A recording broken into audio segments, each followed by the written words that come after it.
So I'm currently in the middle of my Dark Tower series reread. It may take me a little while because life happens. Plus I've read it already, so I'm not like in a super quick hurry to do so. I finished the first two books, and it's interesting going back and reading this because I had heard from a lot of people that when they had tried to get into this series, they read book number one, The Gunslinger, and just genuinely weren't that impressed with it and didn't feel like moving on afterwards, which, upon reread of the series, I can kind of see why. This first book is not a bad one at all.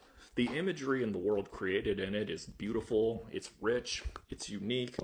Its shortcomings really fall in the way that it's structured. Stephen King even says himself in the introductionary foreword of this book that going back and looking at it now, he can see the writings of a confused and egocentric 19-year-old kid. If you ever decide to read the Dark Tower series, which you absolutely should, I'm telling you, seriously, don't give up because book two, The Drawing of the Three, is a significantly better book than the first one.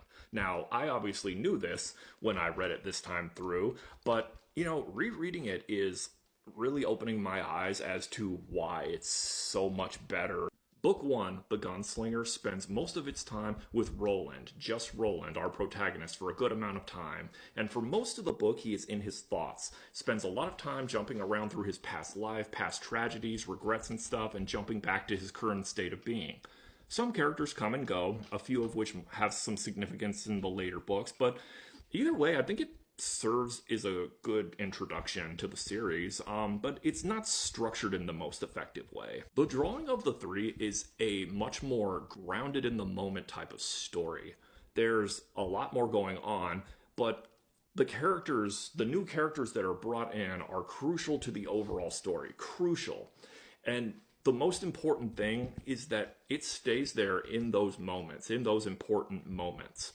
The writing also, just in a general sense, is more vividly clear and conceptually easy to understand and visualize where you are and what's going on, where Roland is, and it's so clear. It has the perfect balance of old world fantasy horror mixed with modernized cultural references and things that I feel help the reader relate more strongly to it. I don't think I could ever pick like a top book in the Dark Tower series, but if I was forced to, there's a good chance Drawing of the Three might be my favorite.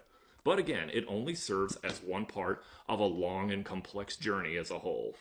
Now, next up is Book 3, The Wastelands, which takes things into major progression as far as the overall story goes.